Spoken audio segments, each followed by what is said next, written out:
WKGF presents The Witching Hour with Max Thorne.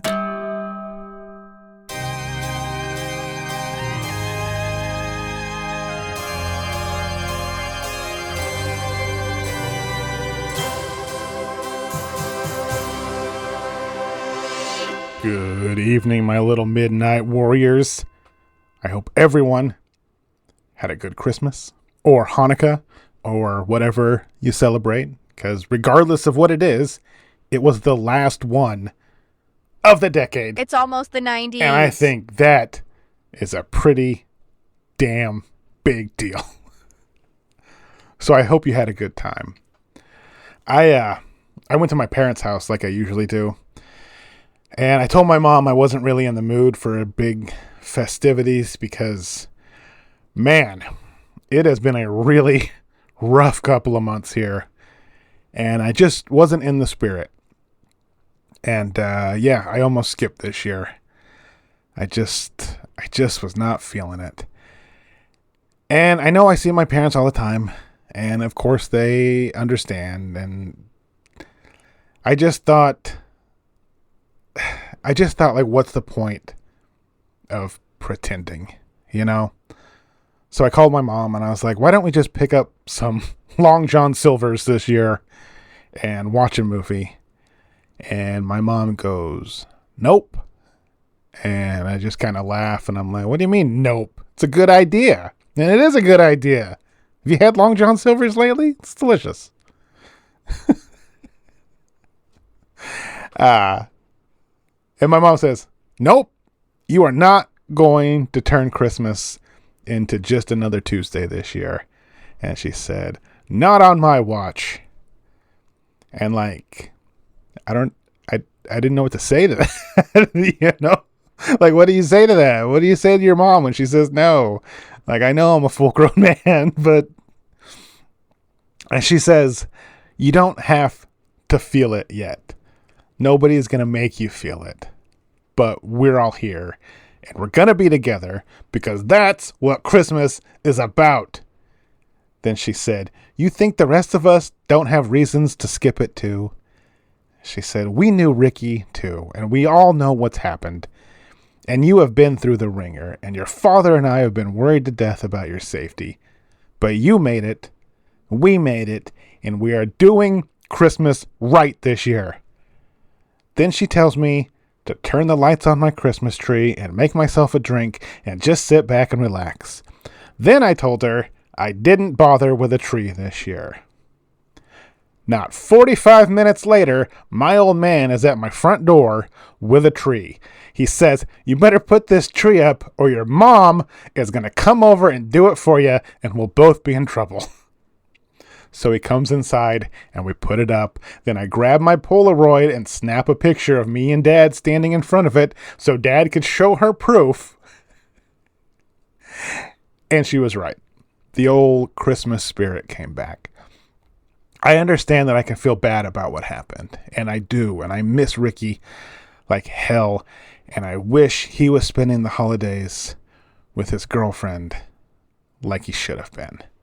And those feelings are allowed, just like all the feelings I have inside of me that I'm desperately trying to get over by doing this show and trying to go on and be normal, but still being allowed to feel how I feel.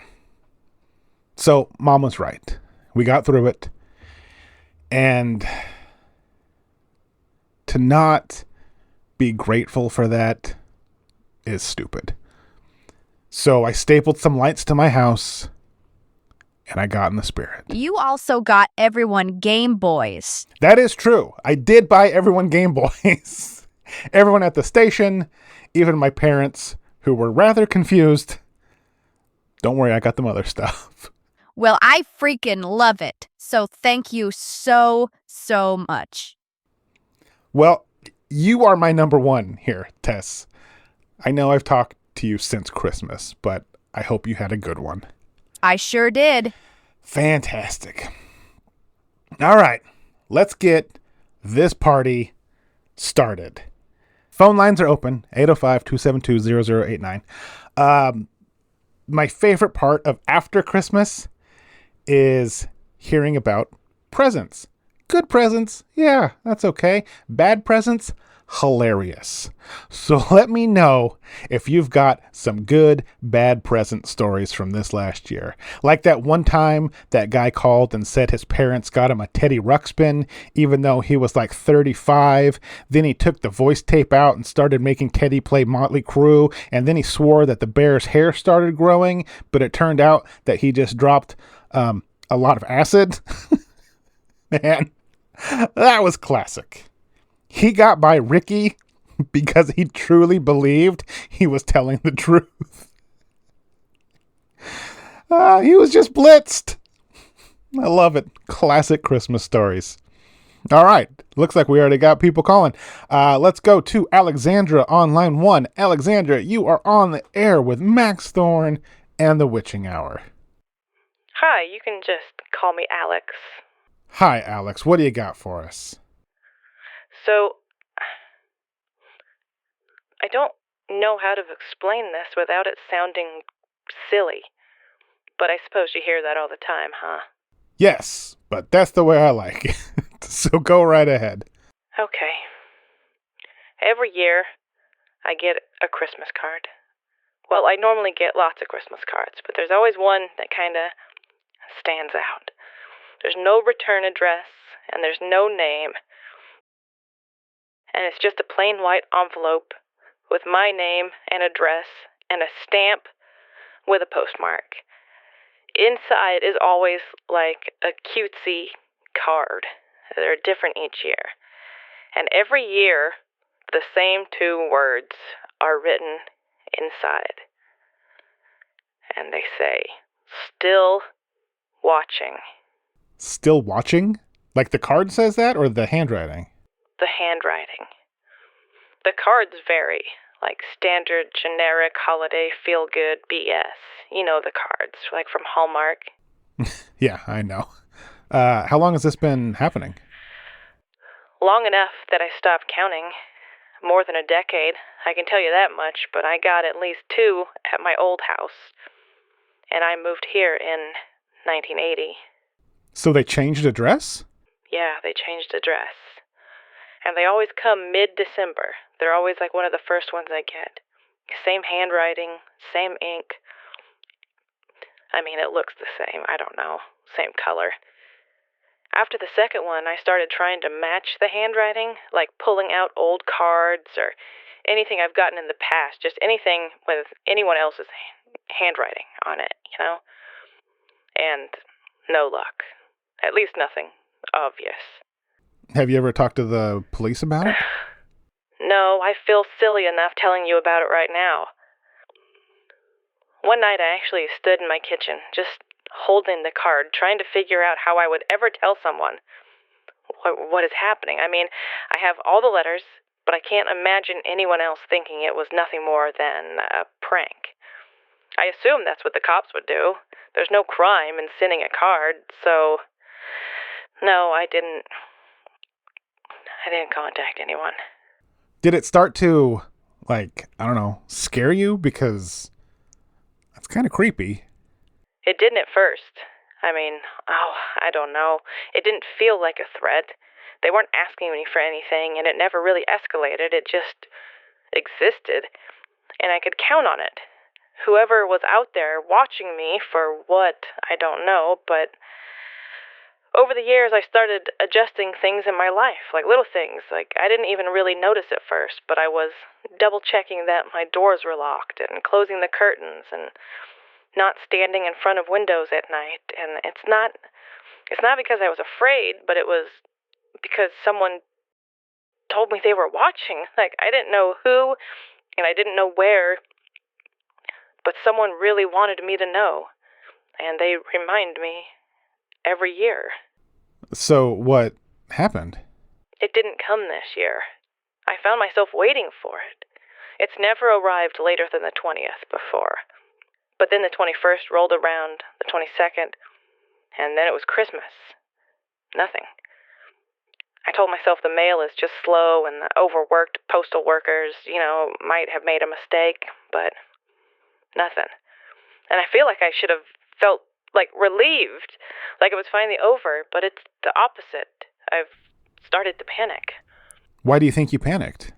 Because the cards never hurt me. They never demanded anything from me. They were just consistent. Now they stopped, and I don't know, now I feel like anything can happen now. What if whoever was watching me stopped? And what if they stopped because I don't know. I just don't know. I started checking my mailbox 5-6 times a day. I asked my mailman if he'd seen anything. Nothing. Then earlier today, I opened the boxes with all my old cards, and I laid them out on the table. I was missing the first few years because, I didn't know this would happen. But I had 9, and I laid them out on the table, and that's when I noticed something I didn't notice before. The handwriting. It wasn't identical. It was close, but it was not exact. It looks like someone practicing how to write the same sentence the same way, like year after year. They were, I don't know, learning, but why? Who was doing this? Do you feel safe? No, I don't, Max. And it's not because I think something bad is going to happen. It's because I don't know, because I don't know what kept something bad from happening before. If this person was watching me, maybe he was protecting me, but now he's gone. Or maybe he was watching me for bad purposes, and now my days are numbered. It's the uncertainty. It's the uncertainty that's causing this. Well, I can certainly see how unsettling that could be, and I wish I had an answer for you. I didn't need an answer. I just needed to tell someone. No, you have every right to panic. Like I said, that's creepy as hell, but the holiday has come and gone, so maybe it's over? I mean, it could have been anyone, and maybe just for your sanity, treat it like it was a prank for now. If anything changes, or the letters show back up, give us a call. A deal? Deal. Thanks for listening. Yeah, of course. All right, let's keep on moving. Let's go to Dave. Oh, God. Dave, you're on the air with Max Thorne in the Witching Hour. Hey, buddy, don't worry. I'm not Canadian. Whew! Classic. This is really exciting because I've never had a reason to call the show before. Like, nothing spooky has ever happened to me, so I've always just been a listener. But when I heard you say you love bad gift stories, I knew this was my big chance. Oh, I love it. So check this out. My wife got me a sword. Do you like swords? No! I mean, realistically, who the hell likes swords? And it's not even like a decorative thing. This thing is legit. It weighs a ton. I almost threw my back out trying to lift it. And, I'm holding this stupid thing, trying to fake a smile. I got her so much good stuff. Stuff she wanted. And she got me this. And I'm just like, okay, thinking that it's like a joke or something, but she is dead serious about it. She's like, try swinging it around a bit. Max, this damn thing is as long as a Volkswagen, and she wants me to swing it around. So I just stare at her, and she's staring back, and I realize I'm not going to get out of this. So I try lifting it with one hand, and she's like, no, use 2 hands. Always use 2 hands, she says. So, dude, I'm standing there in my boxer shorts and socks like I'm about to defend the living room from, Sauron and his orcs or something. And she's looking at me, and she says, go on, babe, try swinging it around. And inside my head, I'm screaming at her, you come swing this gigantic thing around. It weighs more than the damn sofa. but she is determined. So I give it a swing, and I nick the ceiling fan, and a ton of dust comes falling down, and she's like, not the best form, you can do better. She's like, loosen up, try a wider stance, let me really see it in your face. And I'm like, what? Like, this is the worst gift I've ever gotten. I don't say that, but, you know, she's not a listener of the show, so I'm free to tell you guys. So after a few minutes, I'm like dumping sweat, and she says, let's take it outside. So I have to drag this damn thing to the backyard. I am still in my boxers and socks, and I try swinging it around, and after that she says, I guess we can just try again later. Like, apparently it wasn't good enough for her. So that night we go to bed, and guess where that sword is? It's linked up by the side of my bed. Like, how did it get there? I mean, obviously I know the answer, but why? Worst Christmas gift ever. But then it gets even worse somehow. So we're in bed, and the TV is on some weird Christmas movie, and my wife says, you should curl your hair out, like, long. Now, Max, what the hell? I need to know what movie or what weird fantasy novel she read that she now wants me to wield a giant sword bigger than her and grow my damn hair out. Literally the worst Christmas gift ever. That's classic. I am not big on fantasy literature, but I know some of my listeners are. So, who has a gigantic sword and long hair? All of them, probably. Dude, Dave, if you find out, please let us know. I love it. Oh, thanks for giving me a reason to call, finally. Thank you. You got it, man. Hope to hear from you soon, all right? Let's go to Carly. You are on the line with Max Thorne in the Witching Hour. Thanks, Max. I'm with the other guy. Never had a reason to call until you talked about bad gifts. I've got one for you. Okay, check this out. I go downstairs Christmas morning, and there is a really big box sitting next to the tree from my husband. And I'm like, wow, this could be anything, right? When you see a box big enough for a human to fit in, your mind can really wander. And I'm looking at my husband, and he's practically giddy with excitement about this big box. So I try and play it cool for a little bit. I go into the kitchen, I put the coffee on, then I come back, and he's still just there staring at me like I'm about to open the greatest gift that has ever been gifted. So I give in. I open it, and it's a plain box. No hints at all, and then I open the box. And Max, I almost screamed. There's a head on top, and arms, and torso, and legs. It's a damn mannequin, Max. A mannequin. And my husband starts jumping up and down and is like, it's a mannequin. It's a mannequin. And I'm just standing there like, okay. No idea what to say. So he grabs the box, dumps out all the parts, and puts this stupid thing together, and it's a good 8 inches taller than me. I'm 5'3", and this thing was almost 6 feet tall. And I'm just thinking, what do you mean a mannequin? Does it represent something? And he's like, because of the patterns. So let me back up.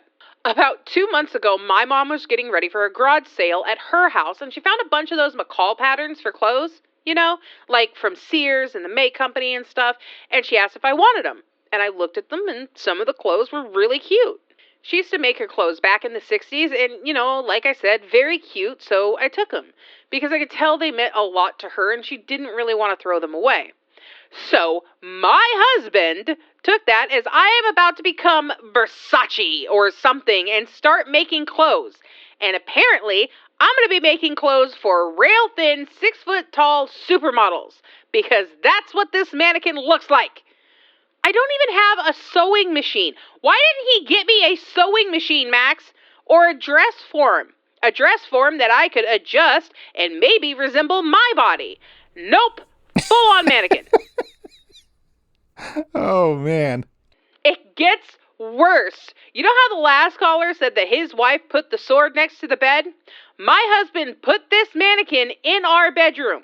There is a 6-foot-tall plastic person staring at me while I sleep, Max. I don't know what to do. I faked it enough to make it through Christmas without punching him or crying, but I have no idea how to get rid of this thing. I don't want it, but he is so excited about it and thinks it's such a great gift. He's not listening by any chance, is he? No, he does road work, and they're pulling night shifts all month. This all just worked out for me. Well, maybe a listener will tell him about it. Oh, God, I didn't even think of that. All right, good luck, Carly. Tell your new best friend we all said hi. Yeah, I'll tell her right before I drift off to sleep. Thanks, Max. Yeah, thanks for calling. All right, let's go to Jessica. Jessica, you're on the air with Max Thorne in the Witching Hour. Hey, Max. I've got a bad gift for you. Fantastic. Who's it from? My husband. Now, I feel like I should start this story by telling you how much thought and effort I put into his gift. We had a fairly small TV, and even though he never mentioned it, I could always tell he wanted one of those gigantic ones. Like, whenever we'd be in Sears or The Good Guys or whatever, I would see him leering at them like how some men leer at women. So I knew it would be the perfect gift. I had it delivered on Christmas Eve while he was at work and literally hid it in the garage. Then after he went to bed, I pushed that gigantic thing into the house to surprise him for the morning. He loved it. And you'd think his face would maybe have betrayed him, perhaps shown even the slightest hint of shame over what he got me. But nope. He handed my gift with all the confidence in the world. And do you know what it was? Oh, I can't wait. It was a fuzzy toilet seat. A fuzzy toilet seat! Not a fuzzy toilet seat cover. The whole damn seat. And look, I know it's not the cost of the gift that matters. That's not why I was so mad. I was mad because he got me a toilet seat. So I'm fighting off the urge to throw it at him because he's smiling at me and says, you know, because I thought how bad your cramps can be and you go into the bathroom for a while, and I thought this would make things more comfortable. So, the thought is there, but I think he has cramps confused with something very different. And when I go to the bathroom for a while, it's usually to lay on the cold tile and actually get some peace and quiet from him and the kids. So, whatever. I try to let it go, but the more I think about it, the more it irritates me. Because that man cannot aim. He misses the toilet bowl constantly, and the kids are somehow even worse. And now I'm afraid I'm going to sit down one day on a soggy toilet seat, and that's going to be the end. You know, I don't know what to do. I mean, I know what I want to do, but, you know. I'm not going to lie to you, Jessica. That gift sucks. Good luck with that. I hope your sit-downs aren't soggy. All right, thanks for your call. And Godspeed to your husband there. I have a feeling that guy's going to have a rough new year. All right, let's go to Joe. You are on the air with Max Thorne and the Witching Hour. Hey, Max. Thanks for taking my call. Not sure if you heard about this or not. It probably didn't make its way from Florida to California, but it was a pretty big deal here. Cannot wait. We had a wild Christmas here on my street. Let me tell you. I'm so excited. So we have this local celebrity of sorts here in Palm Beach, where I live, a guy named Cooper McNeely. He owns a couple of car lots here. He has Cooper McNeely Chevrolet and Cooper McNeely Isuzu, and he does a lot of community stuff. And he's always on commercials, and he's always on the news. He's doing this, he's doing that, and you literally could not avoid him. So everyone here in town knows who he is. Or, let's say they thought they knew who he is. Let's just say 1989 was a really tough year for the guy, so a lot of people felt really bad for him. I like where this story's going. Yeah. So let me tell you about old Coop McNeely. Let's go back about 6 months ago.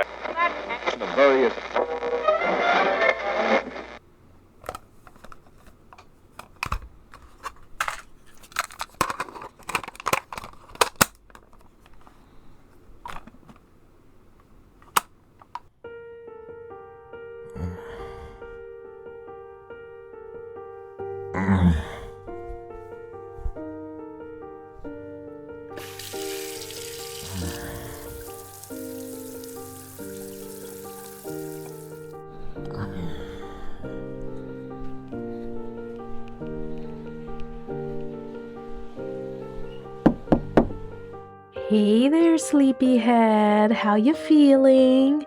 Little woozy? That's okay. I gave you a lot of drugs. Oh, Cooper. Don't fall asleep yet, honey. I need you to know why I'm murdering you. You remember me, right? Layla Hayes? Come on. Of course you do.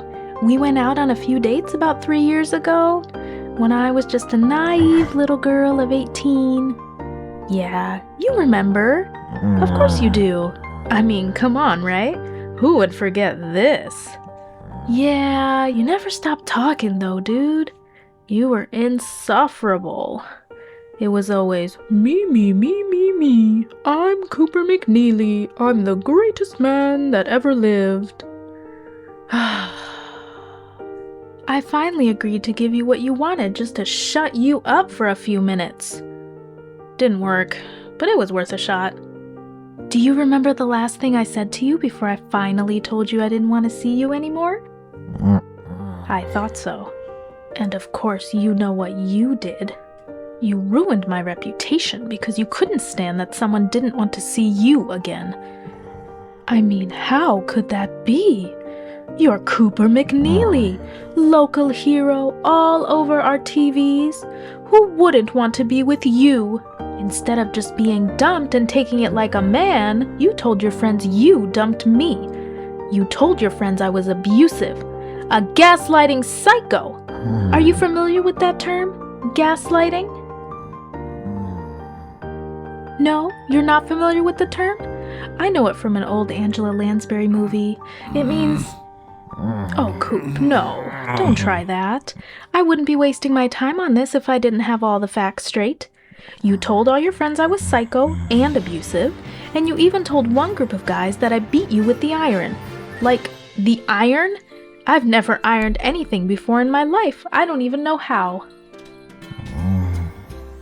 Did you hit yourself with an iron, or how did that work?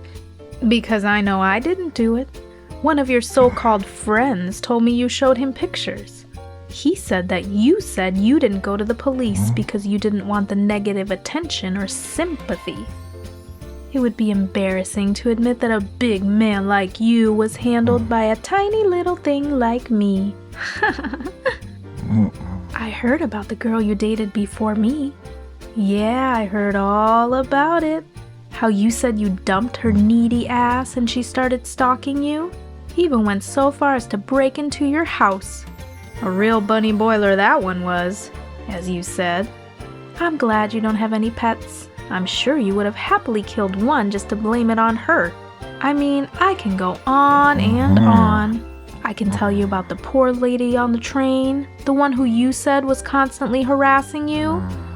You took a Polaroid of her and showed it around town. Ruined her reputation as well. Always the victim, huh, Coop? Poor Cooper McNeely. Such a nice guy that just can't seem to find the right girl. I need to know, are your lies conscious or unconscious? Who is the real psycho here, Mr. Car Dealerships? The list goes on and on and on. The people who have wronged you, stalked you, hit you, threatened you, and they're all a big load of crap. I'm not stupid. I should have seen it earlier, but I was just a kid, a stupid, gullible kid. And you were Cooper McNeely, local celebrity with a rock-solid reputation, the nice guy who hands out cash to people in need, just so long as the local news is there to film it.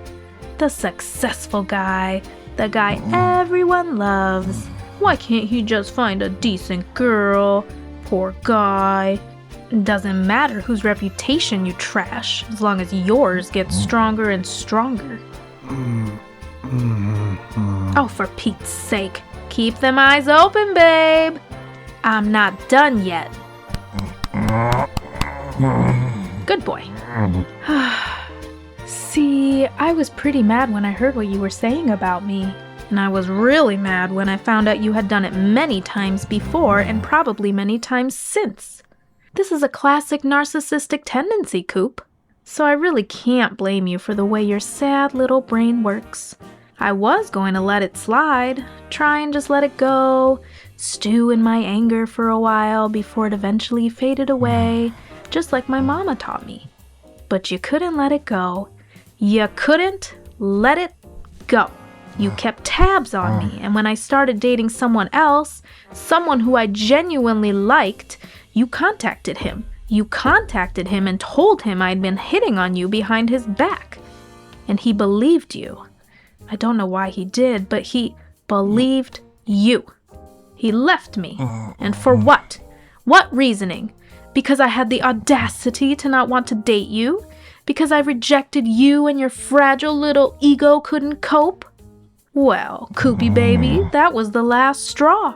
I tracked down some of your old girlfriends, even the ones you had since our brief little fling. And guess what? That's right.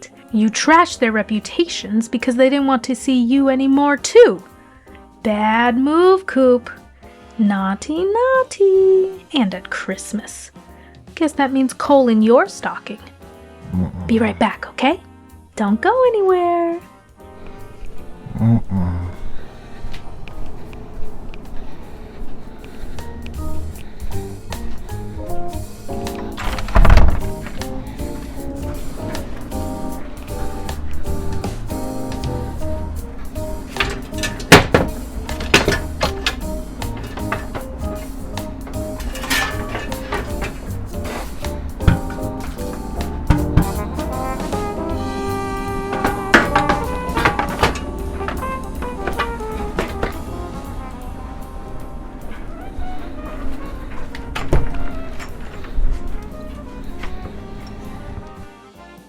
I'm back.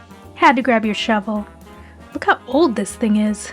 You'd think someone as vain as you would at least have nicer tools. What? Dad's? Your dad's, sure. This works to my advantage, though. Can you feel this? I know you're pretty numb right now. In case you can't, your hands are on the shovel, Coop. This old, splintered wooden handle. Can you feel it? No? Then this shouldn't hurt. Ouchie. Oh, oops. Guess you can feel it. I just need a couple of splinters in your hand. It'll be over in a second. All done. Good boy. Be right back. Just need to take this to the garage.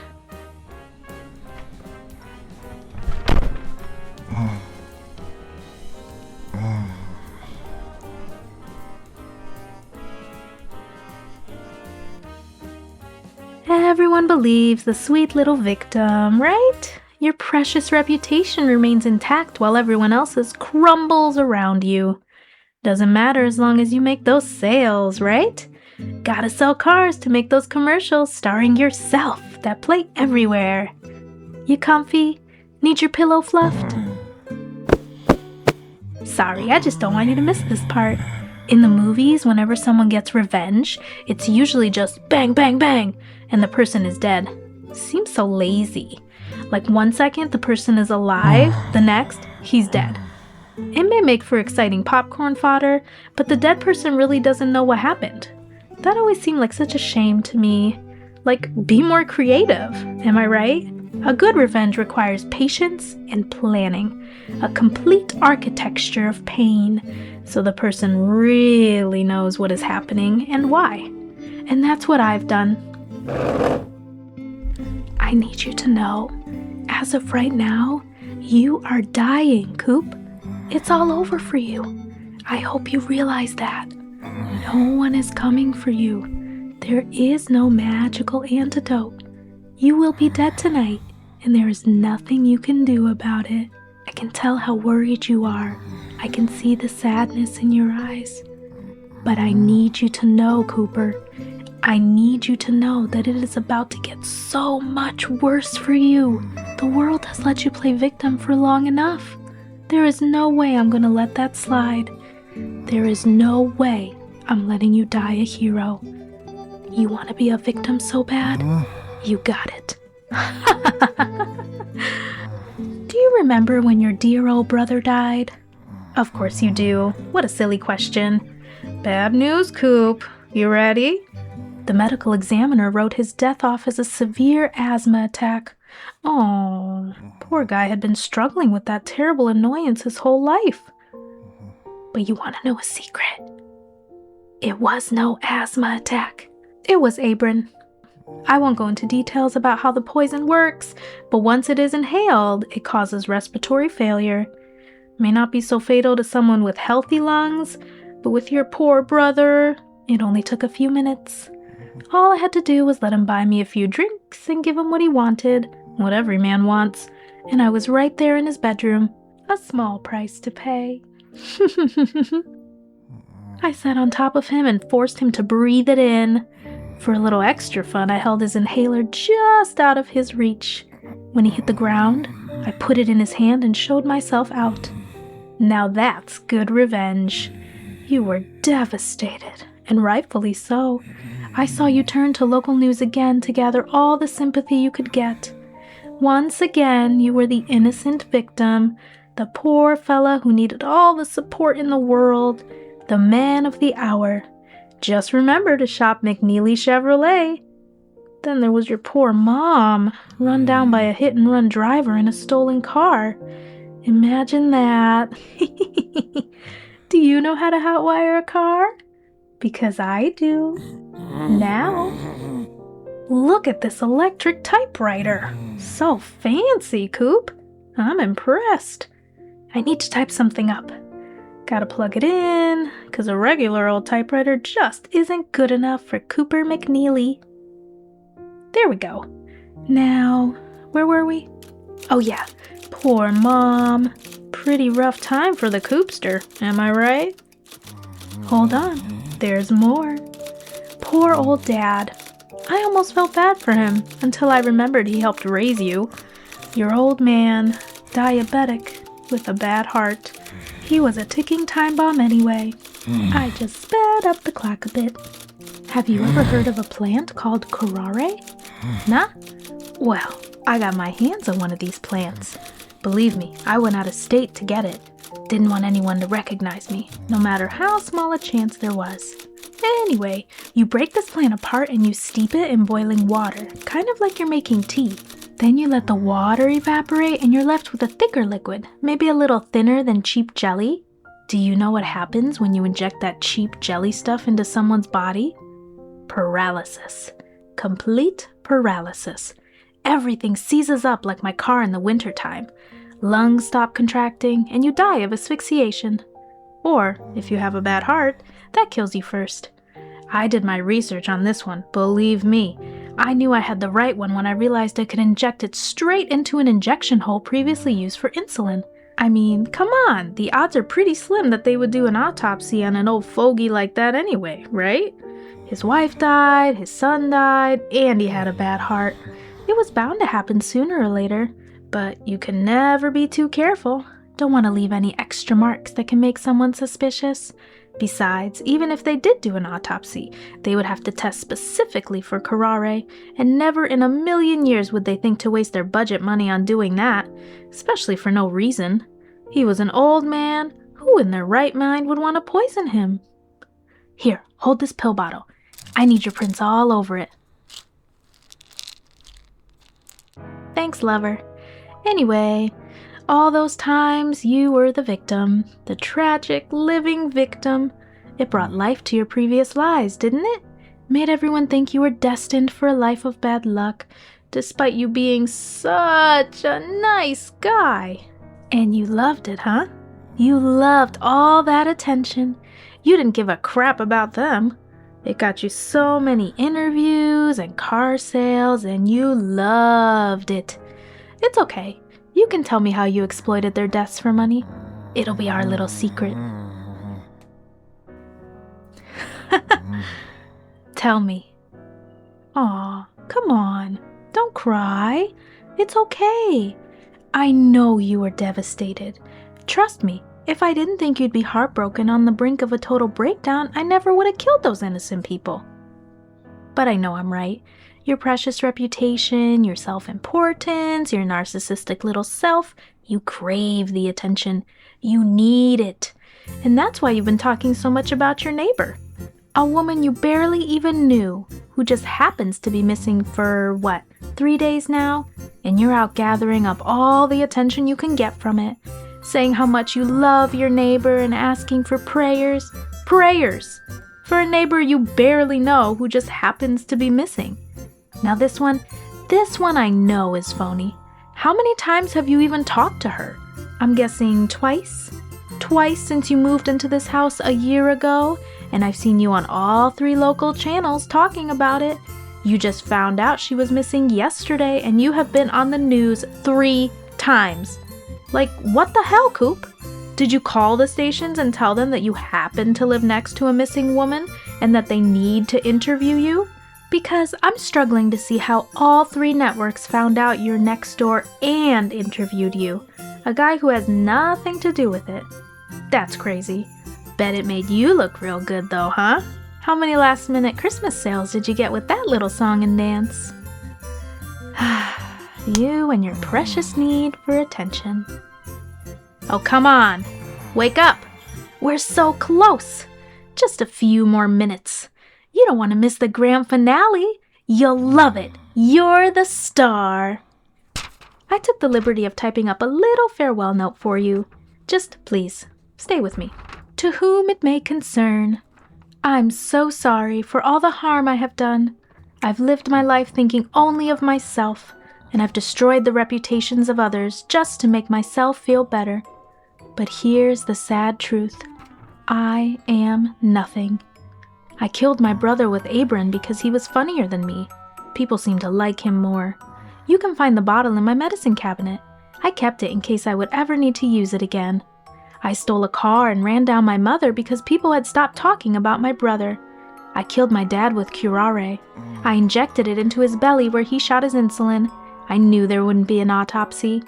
I did it because people stopped talking about my mother, and more importantly, had stopped talking about me. Oof, bro. It doesn't look very good for you. And that reputation of yours, Coop. Damn. I don't think people are going to have too many good things to say about you after this. Nope, not one bit. Just like that, everything you hold so dear is destroyed. By me, a dumb little girl. And it's beautiful. It calls everything you ever said into question. It clears my name. It clears every other girl's name that you smeared. People will call you a monster, a jealous little spoiled brat. Your narcissism will finally be exposed for the world to see. I can tell you're trying to figure things out. You're thinking that I have no way of knowing if people will believe any of this. But don't worry. I got you, dude. Let me just finish reading you this letter. This one's gonna sting. If you need further proof, my neighbor, the woman who has been missing for 3 days, she knew the truth. In a moment of weakness and a lot of wine, I let slip my little secret, so I had to kill her. She's in my backyard. She's been sitting in my bathtub since Tuesday. I just buried her tonight, then took these pills. I know my fans are wondering why I didn't make a more formal announcement, go out with one last blaze of glory, but the truth is, I couldn't stand to look at myself in the reflection of a lens, so a note will have to do. Cooper. Aw, shoot! That ought to convince him, right? Well, that should wrap things up. I know I sure feel better. You can go to sleep now, Coop. Just let me rub your fingers across this keyboard here, just in case my gloves wiped yours off, and then you can take the forever nap, and I'll go get your neighbor out of my trunk and bury her for you. Don't worry, I brought my own shovel. My dad always said to buy fiberglass handles. No splinters that way. Be a good boy and go to sleep. Do me one favor first. Say Merry Christmas, Layla. Can't do it? I'll say it then. Merry Christmas, Cooper. Merry Christmas, Layla. That's a good boy. Go to sleep, Cooper. Santa comes tonight. Go to sleep.